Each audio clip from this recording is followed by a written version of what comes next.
Good morning to all of you. Myself Mridul Trivedi. हम इस video में डिस्कस करेंगे about OBC reservation in India.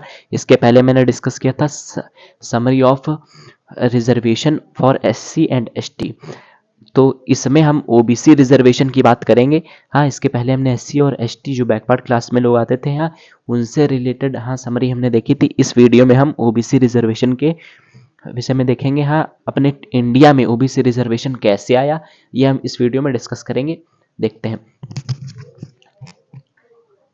On काका कालेलकर या ऑन काका Kelkar and India Mandal commission report.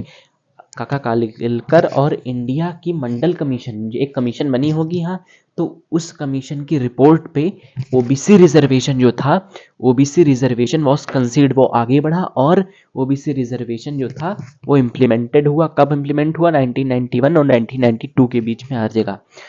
तो इस कमीशन जो काका Kalelkar and India Mandal commission थी, इसी की रिपोर्ट की वजह से ओबीसी रिजर्वेशन जो था हमारे इंडिया में लागू हुआ। फिर क्या हुआ? बहुत सारे केसेस आए हाँ, तो मैं इस वीडियो में केवल एक ही केस के बारे में बात करूंगा जो इम्पोर्टेंट केस है। तो इंदिरा साहनी का केस एससी और एसटी में रिजर्वेशन में भी काम आया था हाँ, तो वो केस फिर वही केस एक और बार अराइज हुआ। तो उस केस में ओबीसी रिजर्वेशन के बारे में भी बात करी गई, इंदिरा साहनी केस। तो इसमें हम बताते देखने की कोशिश करते हैं कि कोर्ट में ये कैसे चैलेंज्ड हुआ और उसमें उसकी वजह से यहाँ फिर क्या क्या हुआ हम देखते हैं इस वीडियो में।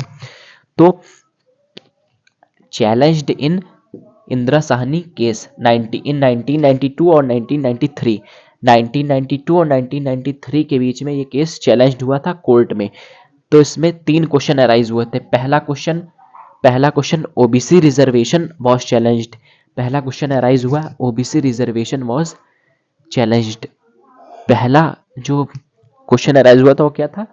हाँ, कि ओबीसी रिजर्वेशन जो है वो लागू होना चाहिए, कितना लागू होना चाहिए, हाँ क्या अमाउंट हो इसका। हाँ, तो उसमें कोर्ट ने केवल इतनी सी बात कही कि कैन नॉट ओवर 50% रिजर्वेशन।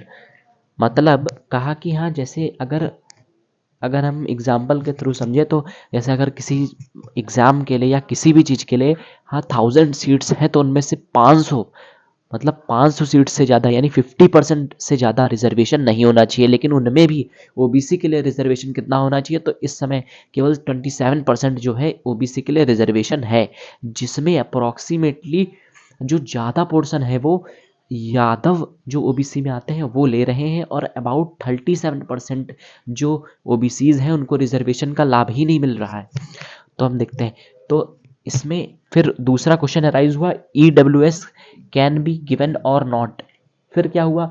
पहली बात तो कही गई ओबीसी रिजर्वेशन के बारे में, तो उसमें तो लिमिट बता दी गई 50% से ज़्यादा रिजर्वेशन नहीं मिलना चाहिए। दूसरी बात क्या कही गई कि ईडब्ल्यूएस जो है वो मिलना चाहिए या नहीं मिलना चाहिए रिजर्वेशन। तो जो ये जो था ईडब्ल्यूएस रिजर्वेशन, ये जनरल कैटेगरी के लिए था, जो पुअर क्लास में लोग आते थे उनके लिए।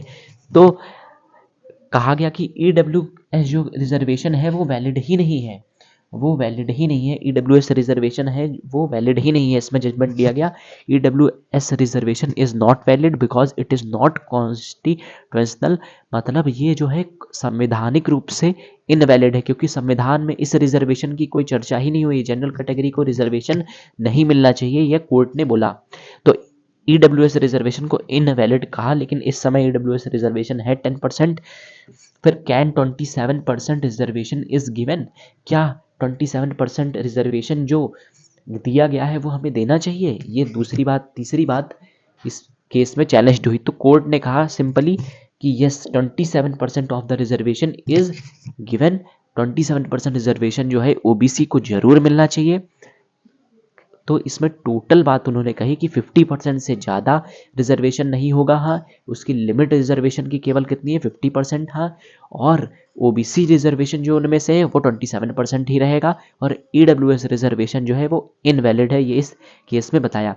तो इस तरह से हमने देखा हाँ कि जो मंडल कमीशन की जो रिपोर्ट थी उसकी वजह से, मंडल कमीशन की जो रिपोर्ट थी उसकी वजह से ओबीसी रिजर्वेशन आया 1991 और 1992 के करीब। और फिर जो था 1992 जब वो फिर इम्प्लीमेंट धीरे धीरे हो रहा था, तभी 1992-1993 के बीच में बहुत सारे केसेस आए, जिसमें एक केस आया था इंदिरा साहनी केस। इनमें हमने तीनों क्वेश्चन जो अराइज हुए उनका आंसर देखा, हाँ, कि कोर्ट ने उसमें क्या जजमेंट लिया। अब हम अगले वीडियो में इसके आगे कौन से केसेस आए, क्या अमेंडमेंट्स इस केस के जरिए हुए, वो हम देखेंगे। Thank you, have a nice day, please take a screenshot.